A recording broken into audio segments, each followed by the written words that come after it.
bet. What are you guys making faces for already? It could be like a bag of candy. Okay. Here, I'll give you a hint. It's snakes. Now, the first one we're going to take out is a small native animal of the area. Nothing too scary, okay? Nothing too bad, guys. Come on and have a seat real quick, before we get started. Come on now. Alright, guys. So the first one we're going to take out is going to be this guy right here. Ooh. No oohs or ahs, nothing. Maybe you just need to see it closer. Much more impressive up close. Now, guys, don't be looking at this one. At the end of the show, we'll have snakes you guys can hold pet, okay? Yeah, okay. Now, this guy is here. This is called a Florida king snake, a native animal of the area. You can actually find these ones right here on the grounds of the park. We actually caught this one wrapped up in bleachers right back there in the corner. So just watch your ankles. It's totally harmless and non-venomous, as are most of the snakes you would encounter here in Florida. Most of them are non-venomous.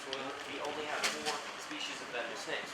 Now, this guy gets his name king snake due to his affinity for actually consuming other snakes. Where you going, man? We're sitting back there. You didn't like the spot in the front? No.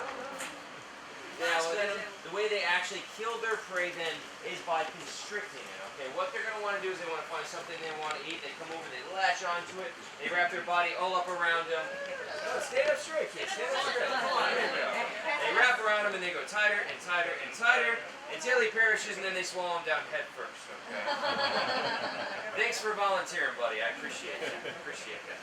So that's how these guys will actually kill and then consume their prey, is by wrapping up around it and then swallowing it down whole. Snakes do not chew their food, they swallow it down whole, and this guy can actually swallow something 3 times the size of his own head, which is definitely impressive. That's like me swallowing a watermelon whole. I mean, imagine how popular it'd be at a frat party if you could do that. Quite a skill. Now, he's able to do that because the jaw and the skull structure are held together by very elastic ligaments, allowing him to stretch it out to accommodate a large prey animal. So that's how this animal here would actually consume something about that big around compared to the rest of his body. Which, when you look at him, you're like, well, that's not that big. But if you go look at the ones over there, and his head's about this big, and your head's about that big, and you think, what really is 3 times the size? Okay? Something to think about. Okay? Now we're going to put this one away. You guys, come on in. Have a seat, guys.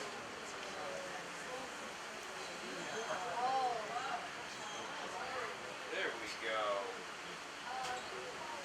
Okay, guys. So, what we have here, this is called a black rat snake. Now, he gets his name Black Rat Snake because he's black. He eats rats and he's a snake. Yeah. Scientists go to college many years to be that creative. It's quite impressive. So, the black rat snake here is native to the southeastern United States, but we don't actually find these animals in southern Florida. And instead, you'd find his cousin, the yellow rat snake, which is what color, guys? Yellow. There you go. You guys are all qualified scientists, man. All you have to know is what color he is and what he likes to eat in order to name it. So sometimes they also call this one a black face spider. It's a really good name. Yeah, they usually go right for the eyes. I'm kidding, of course. It's very nice, very tame, doesn't bite anybody. Now, he gets that name for eating rats. They do like the rats. He'll also eat mice, he'll eat frogs, birds, anything small. They really like bird eggs, though, which is kind of interesting. Because remember, the first animal I said they swallow their food down whole. These things also swallow down bird eggs whole. Now, he spends a large amount of time up in the trees, and hence he actually has a prehensile tail. Look at that. He's holding me, I'm not holding him. Fully supports his own body, no problem with just the tail. And he can even come back up over. There we go. Did you drink too hard last night? Come on, dude. Oh, well, anyways, if he wants to, he can come back up over his own body. He partied too hard the other day. But they can actually articulate their body very well. It's like one big, long muscle. And so that's how they'll cruise around through the tops of the trees like that, where he's hunting down his prey. Now, we take a look, you also see that tongue flicking in and out of the mouth right there. Now, the tongue of a snake does have a lot of myth and legend associated with it. Some people think that tongue is there to hurt you or sting you or something like that. That's all false, guys. The tongue of a snake is there to sniff or taste the air and, of course, for kisses, right? Exactly. There you go. So that's what that's there for. It does not hurt you with the tongue, okay? Now, it's also forked for a reason, though. That way, when he flicks out his tongue, if he picks up a higher density of scent particles on one side of the tongue as opposed to the other, they know which direction the scent originates from due to the differing concentration across the fork. Now, some people say the sense of smell of their tongue is actually so acute that they can even smell fear and are attracted to it.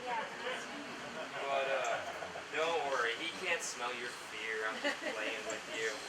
Alright, now they cannot smell your fear, nor are they ever attracted to it, okay? That's a myth as well. They're not out to get anybody. Now what we're going to do is I'm going to walk up here and let everybody have a good look at them. You guys can all check them out. We don't want anybody to hold them. I just want you guys to look at them, okay? So everybody take a good look. I know you guys in the back wanted to see that.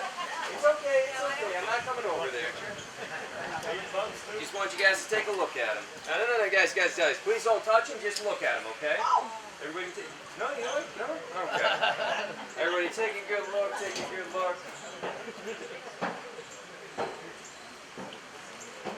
Yeah, get your picture there, no problem. Right there, it's a good picture, right there.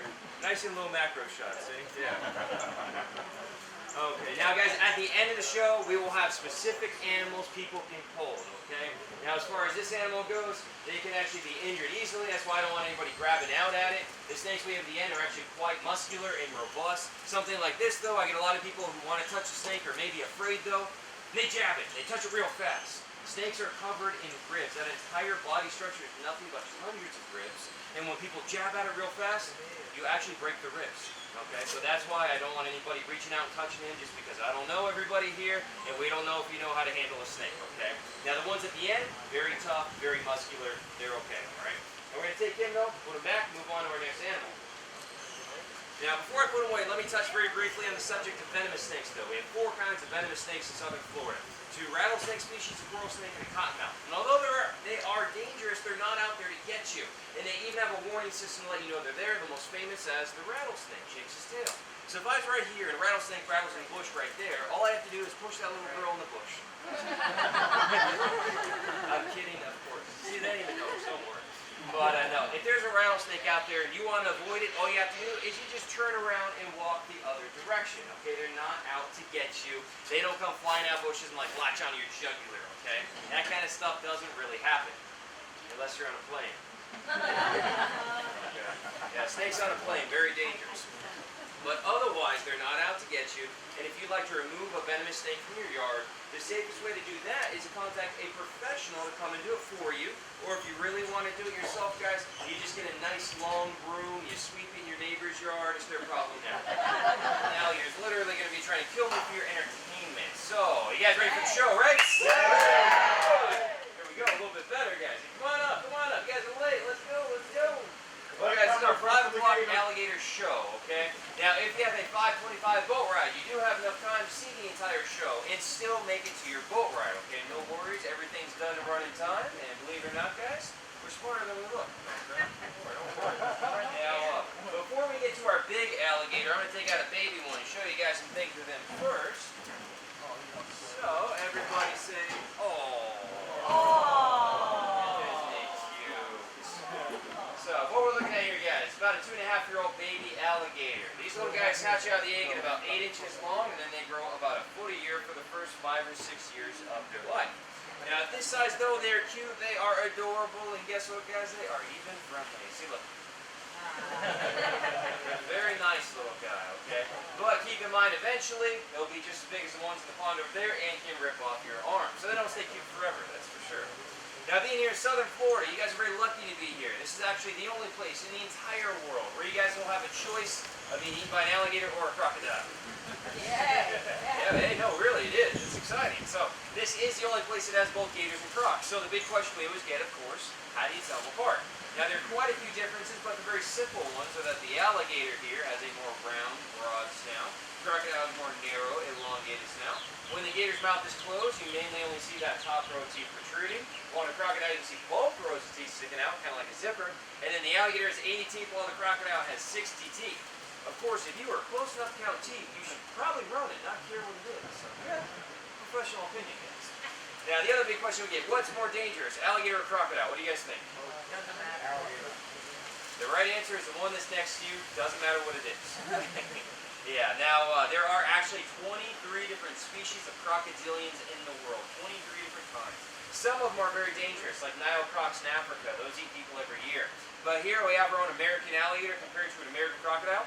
Every couple of years, someone is killed by an alligator. while there's never been a single death from an American crocodile in the history of the state of Florida. Which means if you were attacked by one on your vacation, it'd be an honor because you'd be the first. Okay. Hey, you're going to go down in the book for something at least. But no, so here in Florida, the gator's more dangerous than the croc, statistically speaking. Well, if you compare this guy to a saltwater crocodile in Australia, that's a lot worse. Okay. Now we're going to go take him. We're going to put him back, and at the end of the show, we are going to take out 2 baby alligators, pass them around for everybody to be able to touch and pet and even hold. That's why he has a tape around his mouth right there, so when you guys hold him, he doesn't take anything home for dinner.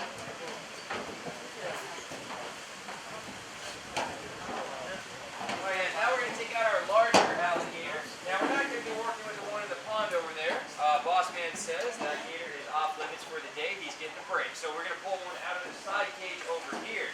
Now I'm going to go back there, grab my tail, pull him out of the center for everybody to see.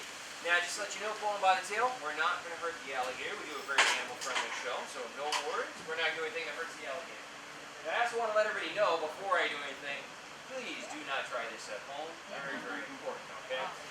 Now, you rolled your eyes and saw that, man. You look like an alligator wrestler yourself. I want to make sure you're listening. Don't go trying this, okay? Now, these are potentially dangerous animals, okay? I've been working with alligators professionally for about 6 years now. I have a lot of experience with them. But that does not mean I'm foolproof because nobody is. So, again, don't try any of this stuff. They are potentially dangerous. If I make a mistake through the show, yes, he's going to bite me. He's not my friend. He's not my buddy. And we don't have a psychic connection, okay? People actually ask that question. That's what I say. But, again, they're not your friend. Now, if it's dangerous, why am I doing it? Because they pay me $10 an hour to work here. That's actually...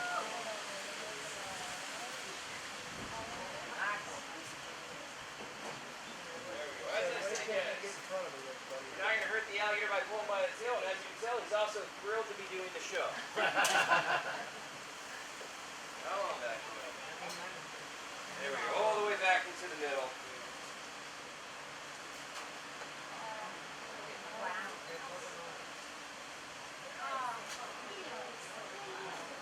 There we go, that wasn't so bad, guys. Who's next? All right. There we go.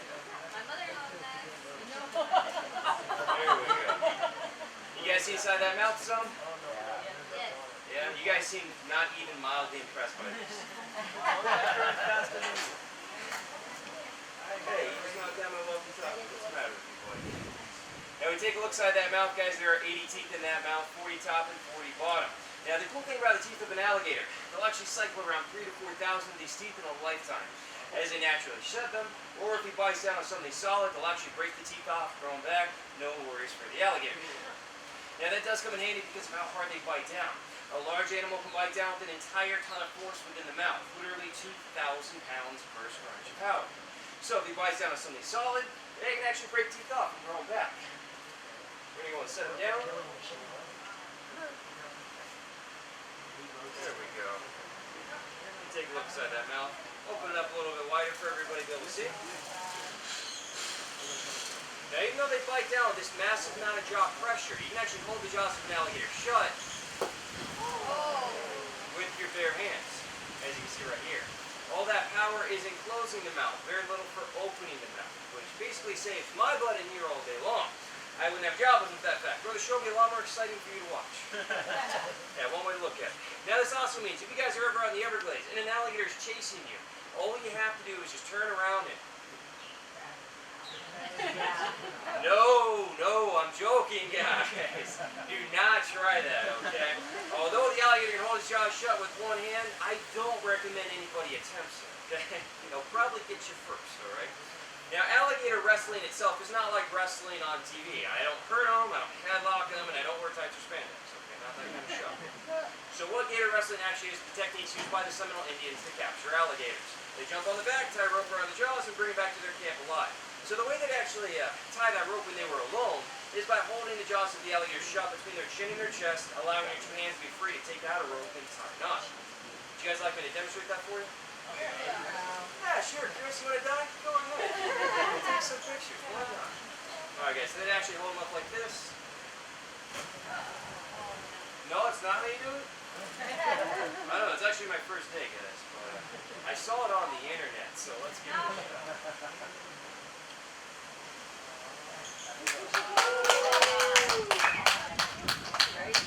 Alright, so if you had a rope, you bring alligator. So that's how the Seminoles would actually pull that off, relying on the fact that he has a small amount of opening force, okay? Now if we take a look at the back of our alligator, they have these large bumps and ridges down the back side. Those bumps and ridges are all actually made out of solid bone, and each one's what we call an osteoderm, bone, skin, and Latin. So that's like armor plating to protect them. I want you guys to take a very close look at his eye, okay? Now watch when he opens it. Watch for something to flip sideways, right there. Oh, yeah. You guys all see that? It's kind of hard to see, but if you saw it go sideways, that's what we call a nictitating membrane. It comes up like a pair of swimming goggles for the alligator, or just to protect his eyes when he feels like something's going to touch him. See that? Now right behind the eyes, the ear, right back here, a little flap right there. So being a little flap like that, they can actually seal off the ear canal to keep out water, and it's kind of cute, like a really ugly dog.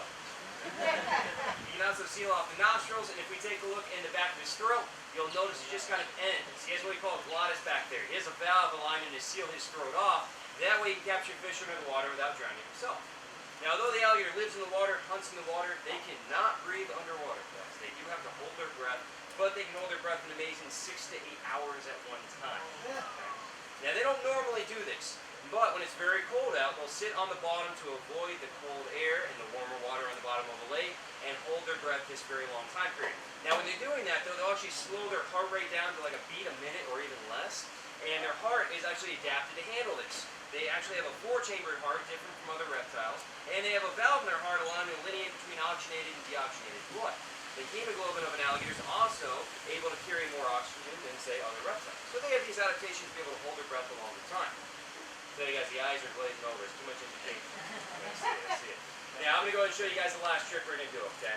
Now, for our last trick, I do want to tell you guys a little bit about myself first so you don't think I'm just some dumb redneck in here, because I do see the looks every now and then. Okay? Now, believe it or not, I actually have my bachelor's degree in environmental studies from Florida International University. So I'm an educated redneck, and there's a difference. Hey, if you guys don't think there's a difference, you should meet some of the other guys I work with. But I'd like to do crocodilian research for graduate school, so that's why I like working with the alligators, because it does give you what we call first-hand or, well, you know, no-hand experience, depending on how the day might go. Yeah, no, my mom doesn't like that joke either, guys. But I literally do pay tuition by wrestling gators, so that being said, let me now do something very foolish to impress you. Our last trick's what we call face-off. If you mess it up, your face will come off.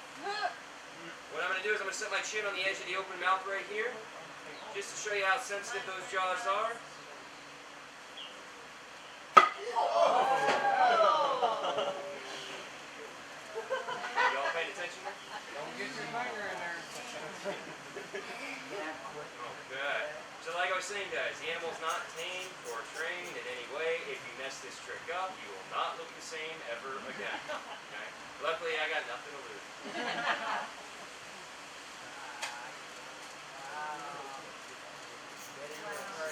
Get your picture quickly.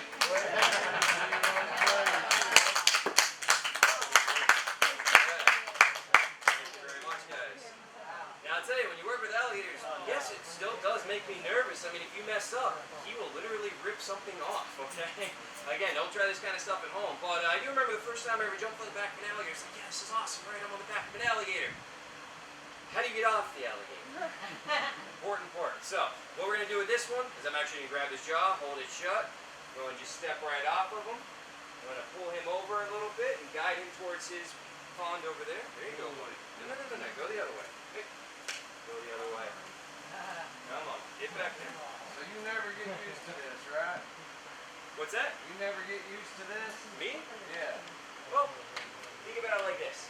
How many people a year do you think die in car accidents? Think about that for a couple seconds.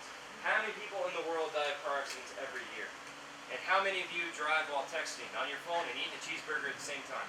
I do, Every one of us do. And more people die of car accidents than any animal we have out here. Get used to everything.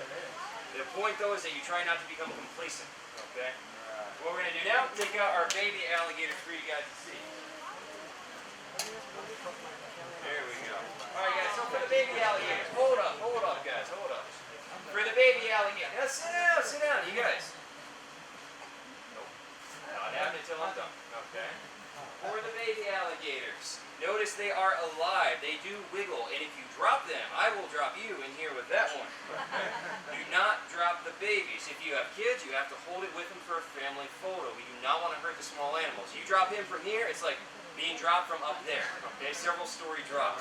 Now if you want to hold them, one hand firmly on the tail, the other pair around the chest, you do have to hold on tight. They are very strong and they do wiggle. Hopefully you guys enjoyed the show. Learned something about the alligators, and any signs of gratitude are appreciated. You guys have a good time? Good. All right, who wants it? Come get him, come get him, come get him. Grab onto that thing, man.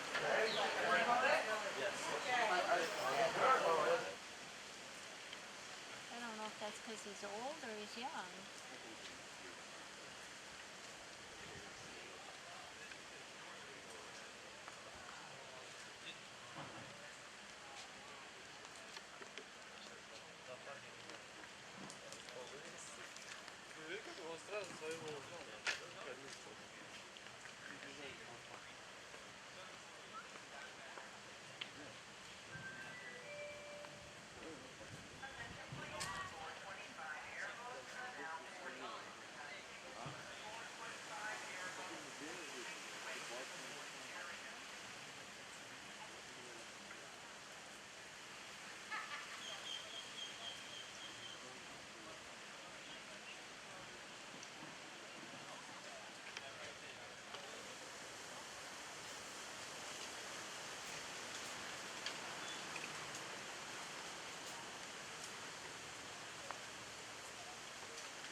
They're more tinier than this. Look at that one. Tearing it up.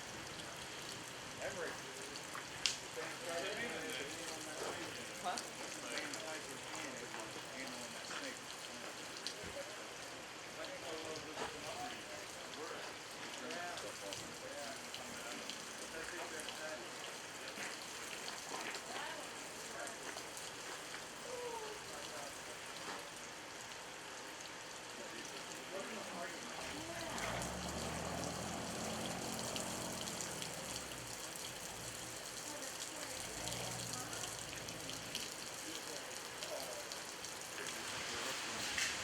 Yeah, you can have but then again, you know, real.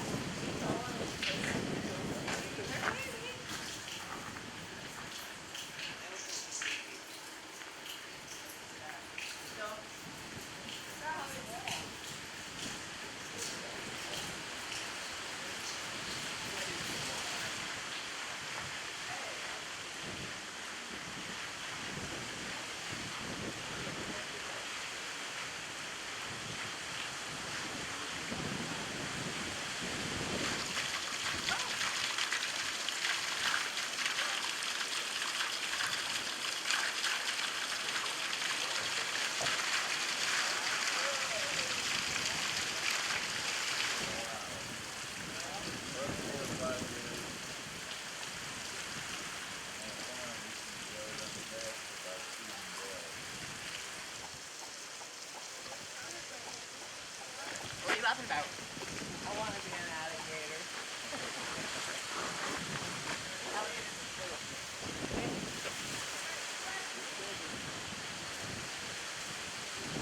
Blackbird.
I missed him.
Ajá. Entonces con ellos que salimos. Cada vez que salimos. Sí, cada vez que salimos, con ellos que salimos. Ellos fueron que nos trajeron aquí. Y vamos para la playa ahora después de aquí.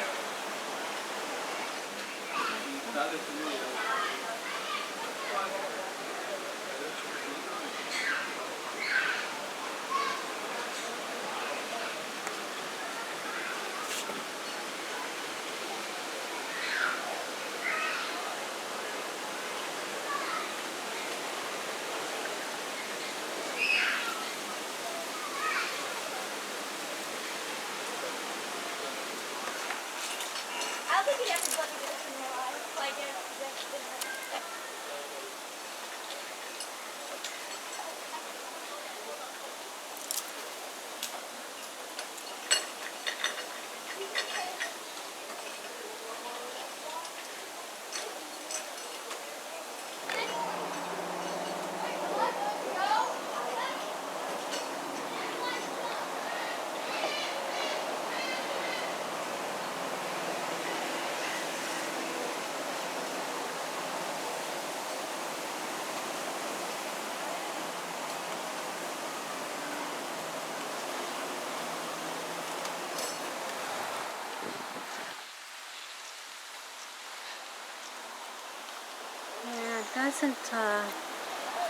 it doesn't work to zoom in.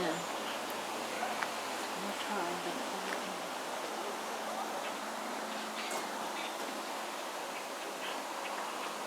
for you, if we can do so safely, which I think you can all guess that's not always the case, so we really can't make any promise on a full recovery of that item or any little pieces of it left behind.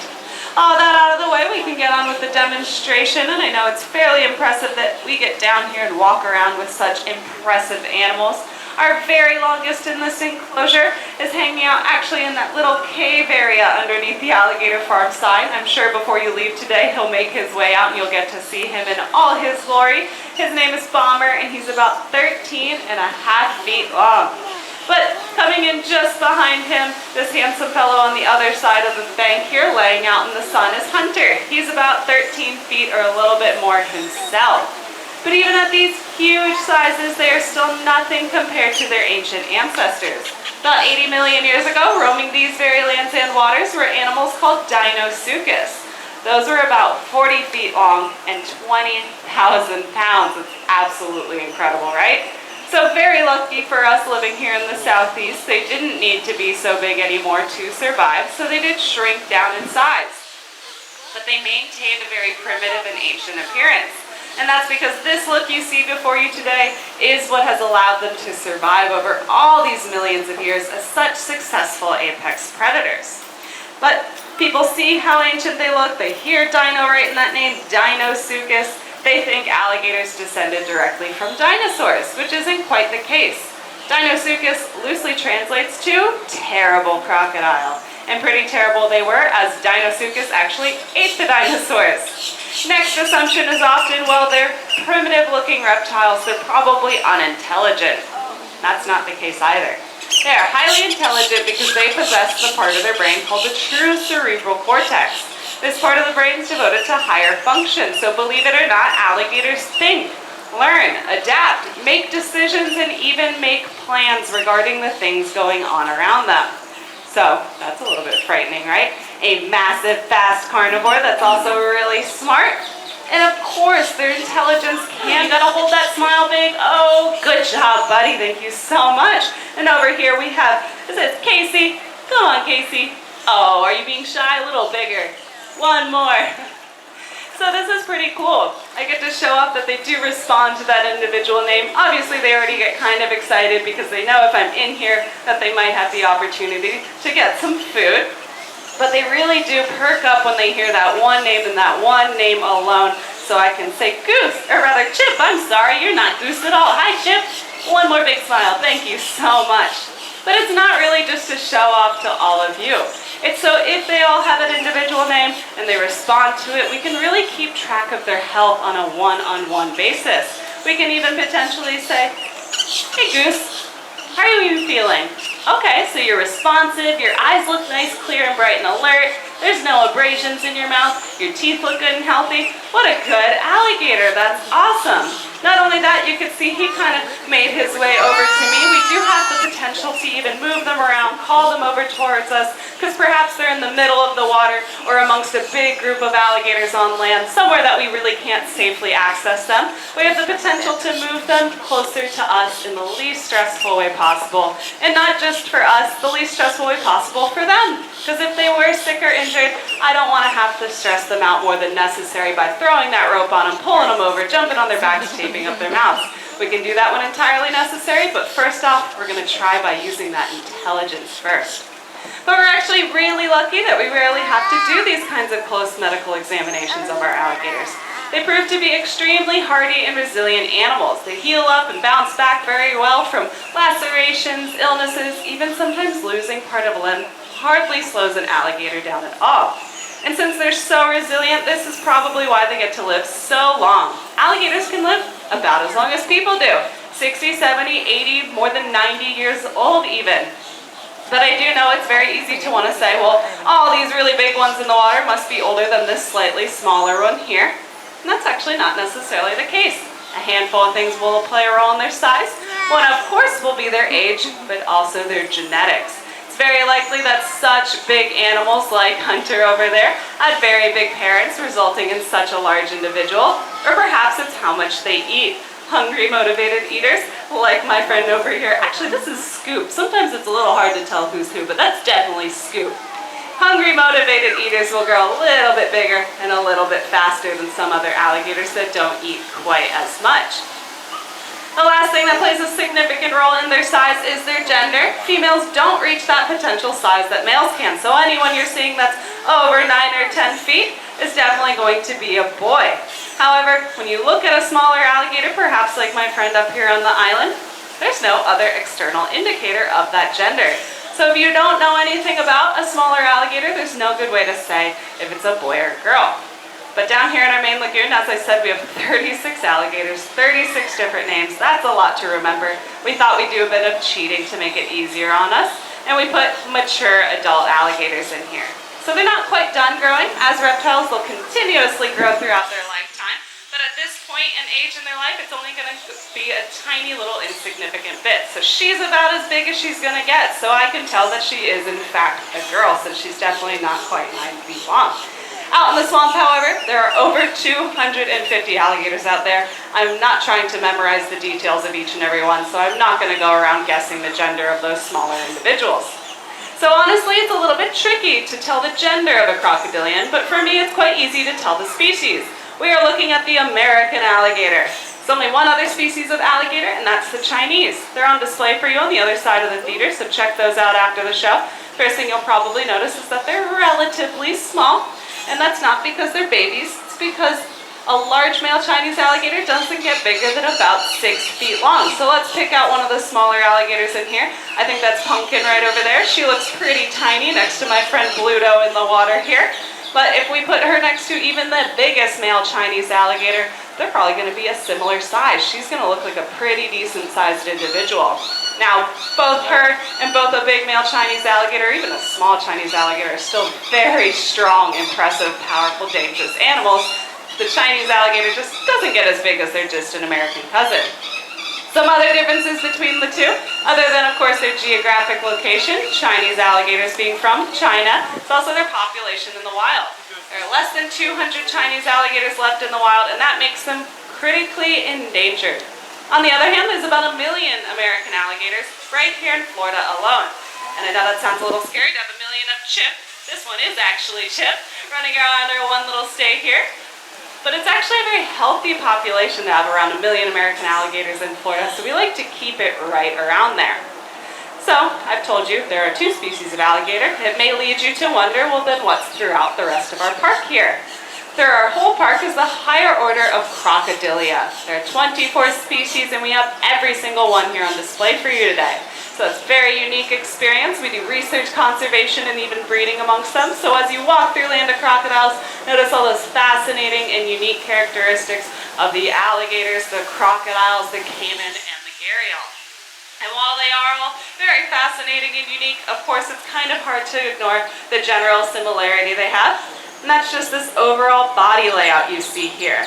This body layout reflects the fact that they are amphibious reptiles, so they are in fact equipped for life in the water and up on land. But of course you've probably heard the rumors, right? They're going to chase you down 60 miles an hour. You got to run zigzags to get away from them. They're going to catch you anyways, right? That's not necessarily the case. I would never want to steer you wrong. They can be absolutely very fast, but it's more so in a short burst of speed. You might notice I'm not walking in certain areas. I'd love to walk over there and work with all these alligators in this area, but since that short burst of speed is very impressive, that would be an awful place for me to go walking about. But the thing about it is they can't keep that top speed up for very long like you and I can. If we look at their bodies, you might start to notice a few reasons why.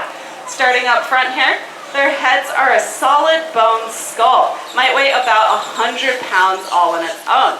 Then of course followed by a significant middle section and this massive tail. They don't have the ability to lift this whole tail up off the ground, and it weighs about 1/3 of their total body weight, so this tail here might be about 200 pounds. It takes all my effort to get even the tiniest tip of it up off the ground. So dragging that through the dirt behind them is not really great for keeping top speeds up for very long, especially when they carry it around with relatively short legs that stick out to either side of them. If you think about fast land animals, they have long, slender legs down underneath them, like us or dogs or horses do. So they're not necessarily that fast and agile on land. However, all the things that make them so actually make them very graceful and agile in the water. Those little legs are able to tuck off to the side. That makes them more streamlined. They have webbing between their toes that they use like a rudder for steering. And that tail is so big and heavy because it's very powerful. It's full of laterally compressed muscle. When they swipe that tail back and forth behind them, that is the motor that powers them forward. And not only is it used just to swim about, it's actually their primary way to catch their prey. What you see all these alligators doing in the water might not look like much to you, but it's actually how they catch that prey. They are ambush predators, so you can think about it as them lying in wait till prey gets too close to them. Then they use that powerful tail. What about you, Skipper? Do you want to come over here and show this off? Or am I just going to use Scoop right here? Okay, Skipper. So they use that powerful tail, swish it back and forth, burst up out of the water, and catch their prey. And they're built really, really well for this behavior because that dark colored body blends in really well with the murky lake water. You might not notice it at all. Not only that, but even their head is built so most of it can be submerged and hidden because all the key sensory organs are right on the top of the head.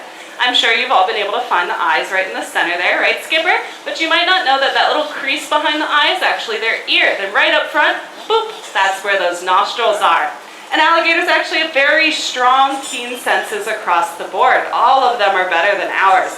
Not only are the vision, hearing, and smell very good, they're in fact very tactile animals. They're very sensitive to touch. So they even have an extra sensory organ. Let's see, what about Lockjaw? Come on up here. So you'll see Lockjaw has these kind of little speckles along his jawline there. Each and every one of those is an osteoderm. It's a bony platelet in the skin separate from the rest of the skeletal system. Oh, I'm sorry, I just skipped way ahead. I apologize. So ISOs here. Whew, sometimes that happens. So these little ISOs are these black dots here. So when I toss this pellet next to Lockjaw, even if he doesn't notice that pellet, that little ripple is going to spread. It's going to hit him right in the jawline, and he's able to detect it even if he doesn't see it. Whew, saying this long speech really does make you lose your place sometime. But I do know I'm walking around here talking about animals that have bursting speeds. They jump up out of the side of the water, and you're looking around going, Casey's the only one moving. What are you talking about? They're so lazy. I assure you, that's not the case. You're not looking at laziness. You're actually looking at healthy reptilian behavior. That's because these are cold-blooded reptiles. They cannot produce their own body temperature. They use the temperatures around them. So all these alligators that are up here on land are doing what we call basking. They're really trying to soak in all the heat from our wonderful sunshine today. So being a dark color is not just camouflage. It's like wearing a black t-shirt on a hot sunny day. You're really going to soak in the heat with that nice dark color here. They also have these bumpy ridges that I accidentally talked about a minute ago. These bumpy ridges down their backs are called osteoderms. They're little bony platelets in the skin separate from the rest of the skeletal system. So of course, when you're covered in bony platelets, it's like wearing armor all over your body. It's so tough and hardy and protective. But it's also like wearing all these little solar panels. The bone gets really warm. Blood vessels covering them warm up as well. And they circulate that warm blood throughout their body, and that kind of charges them up like a solar-powered battery, which I think it's really cool to be a solar-powered animal. Now the last couple things I want to leave you with are the most popular questions here at our park. And one is, how do you tell the difference between an alligator and a crocodile? And there's a lot that goes into it. But the simplest way to tell is this amazing head that they have. Isn't that right, Chip? Alligators have this nice broad U-shaped snout, while crocodiles have that more elongated V-shaped and slender snout. In this snout though, it's the most famous thing here at our park, right? All these big, beautiful smiles. Alligators have about 60 to 80 conical shaped teeth in their mouth at any given time. They're designed for puncturing and holding on. And behind those amazing teeth is that bite force we've probably heard about. One of the strongest, if not the strongest in the animal kingdom. They have about 2,000 to 3,000 pounds of force behind the jaw. So think about that as the weight of a small pickup truck in that little compound area covered in pearly whites. Very intimidating, but very beautiful if you do ask me. Now that was my very last pellet, so I'm going to make my way out of that gate in that corner there. I'll hang out for a few minutes, so if you do have any questions, please feel free to come around and ask me. Be more than happy to answer anything on your mind. And if you'd like to see another presentation, please join us right back here at our main lagoon at 12 o'clock for a feeding demonstration. Thanks so much for coming out today. Hope you have a wonderful time with us. Thank you.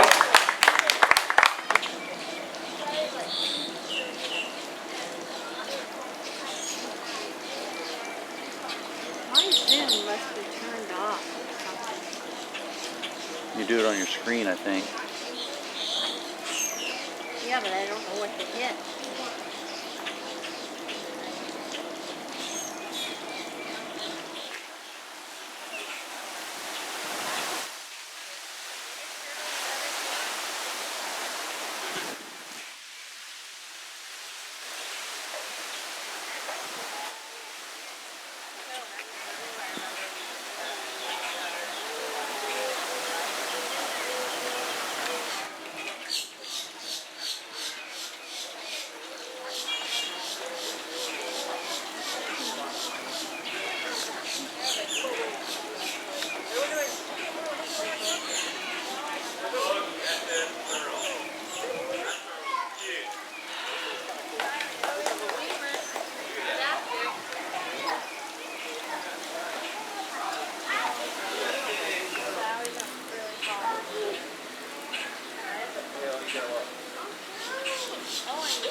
Oh, look at this one.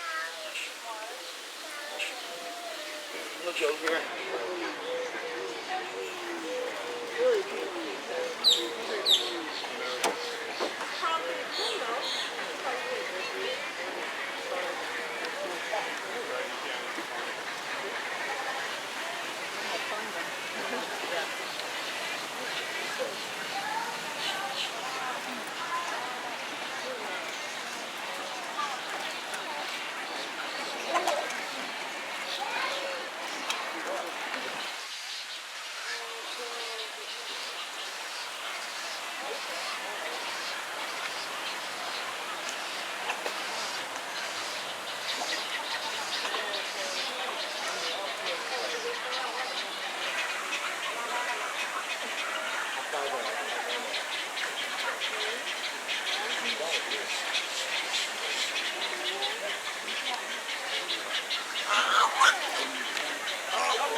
Yeah, I told Aaron.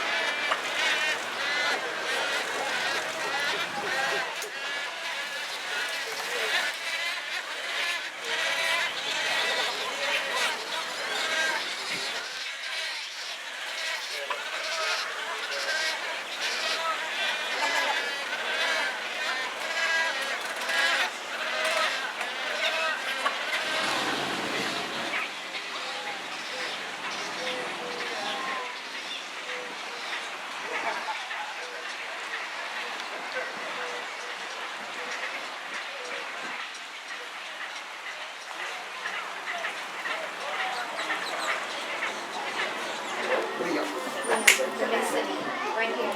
It's a little alligator. Is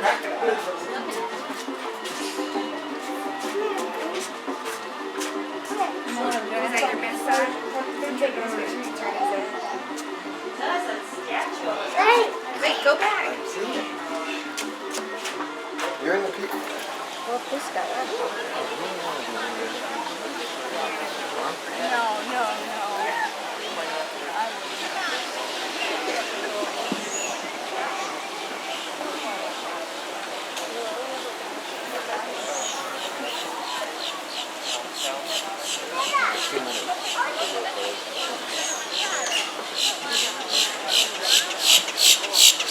In this enclosure. If I were to make sure each and every single one of them got a full meal, we'd probably be here until the park closed. And I know you want to check out a few other things throughout the park here, so I'm going to work with who's interested, which I think we've all noticed is happening, right? They know what time it is, they know where to come over if they'd like a snack.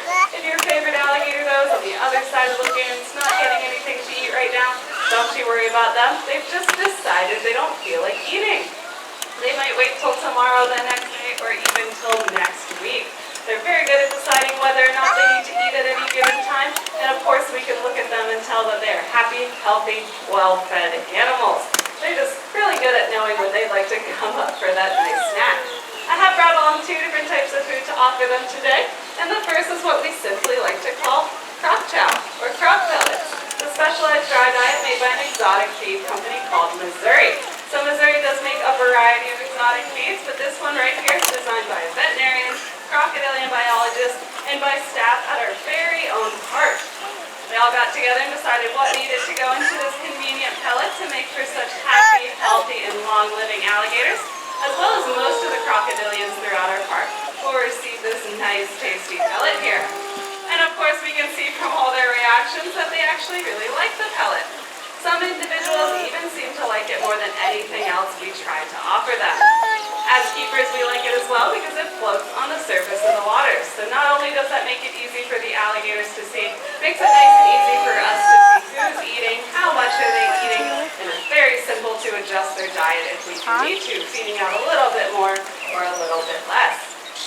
And while you may have never heard of the exotic feed company called Missouri, they're actually associated with a little bit more popular brand name, which is Purina, that makes your dog and cat food. So as nutritionally wonderful and exciting as these pellets are, I do want to show you somewhat of a variety of things we could offer here at our park, so I can bring along a few of one of our very favorite food items. And that's going to be some big, juicy rats. Ew, gross. So some of you probably find this kind of gross, right? Some of you might find it kind of exciting. But that's not really the most important thing here at our park. The most important thing as a zoo will always be the health and welfare of our animals. So alongside that nutritionally amazing pellet, it's nice to also offer the delicious fur, meat, bones, and guts that this rodent has to offer. So we do feed items like this out whole, so the alligators can benefit from both the nutritional aspects as well as even mentally stimulating aspects of gobbling up a whole prey item. Now they seem pretty distracted by all those pellets, so as I try and get one of their attention, I'd like to share a little bit of history about our park with you. We've actually been around for over 120 years. But our original location was across the street in what is now Anastasia State Park.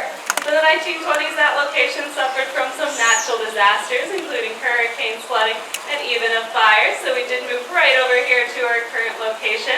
And in 1937, we were purchased by the Drysdale family. With that purchase, we went from being a park that had just American alligators to a park with all 24 species of crocodilian.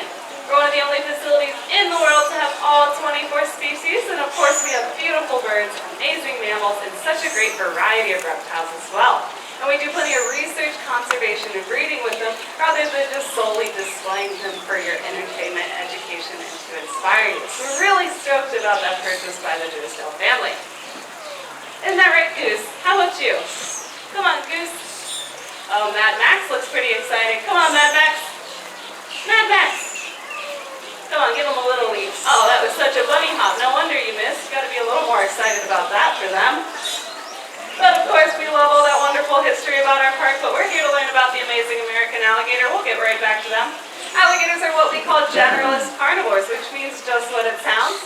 They'll eat just about anything.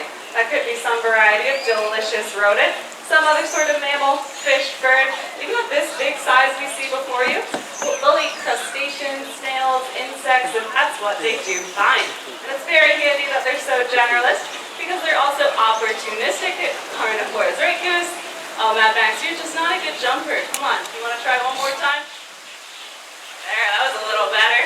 So opportunistic carnivore means that alligators don't always know when they're going to get their next meal. So typically out in the wild, they're going to eat any time they come across that opportunity to, just in case it's quite a while until they find their next meal. And I do know we still get quite a few questions about, isn't this such a tiny little snack for all of our big animals? Please do keep in mind, you're only looking at a demonstration. Also keep in mind that these are cold-blooded reptiles. And that means that they do not produce or regulate their own body temperature like we do. So they're not actually burning up a bunch of calories to do so. And if you're not using up your calories, you don't have to keep eating to replace them. In this way, alligators sustain very well off about 80 to 90 pounds of food over the course of an entire year. Now, hey Snaggletooth, what about you? So 80 to 90 pounds of food might sound like quite a lot to us, but relative to their size spread across the whole year, it's about the equivalent of you or I can't tell if this is your fault or my fault today. I know my aim's not that great. But 80 to 90 pounds across the whole year for them is about the same as you or I eating just one sandwich every week and being perfectly healthy and satisfied off that alone. Very amazing how little such big animals need to eat to healthily sustain themselves, just because their bodies work in an entirely different way than ours do. But I know, you're looking at these little rodents and thinking, oh, can't they eat something much bigger? Maybe a raccoon, a wild pig, a massive adult deer? And of course, that's definitely just the case. But they still need a way to consume such large prey items, and there's one thing about them. Alligators don't actually chew. When Cherry-Eyed picks that up, it's kind of hard to see things on the ground when your eyes are on your head. There you go. It looks like she's chewing it up, but really her jaws only move up and down. She's just positioning that rodent, maybe breaking up a couple bones, and then she's going to lift her head and let it fall down her throat. Chewing takes kind of a side-to-side motion, so what her jaws and teeth are actually designed for when she gets that huge prey item is puncturing and holding on. So she'll blast out of the water, grab onto the limb of the side of that massive prey item, puncture and hold on to those 60 to 80 conical-shaped teeth and that strong jaw. And this is the part where she spins the death roll. And what that's designed for is really just to pull off a more manageable chunk of that prey item. So death roll sounds kind of gruesome to us, right? It's really just a version of a fork and a knife. And then just about as an amazing as that death roll is this ability we're seeing for them to leap up out of the water. What about you, Chip? So you're not even seeing their full potential here with this last prey item I have. Let's see what we're going to get out of Chip. But he's got a few obstacles. He's stepping on top of his friend right now to get up to me. So if he had a nice clear path and no one underneath him, what he's going to do, he's going to put his, oh, come on. He's going to put his really strong tail. It's so large because it's full of laterally compressed muscle. So if he swipes that tail back and forth right underneath him, hey, Chip, he has the potential to blast about 2/3 of its entire body length up and out of the water. So that's not only this big, impressive head. Come on, Chip. Come on, Chip. This big, impressive head, that huge middle section, all the way down to their hind limbs. So honestly, I'm a little bit grateful that they don't usually show off their true potential right here in front of me. That would be even more intimidating than it already is. There we go. Close enough already, right? So as we said, that was my last small prey item. I have a couple more pellets to toss out to them. If you'd like to come around and please chat with me or ask anything on your mind about alligators and the other reptiles in our park, I'd love to answer those questions. Thanks so much for coming out.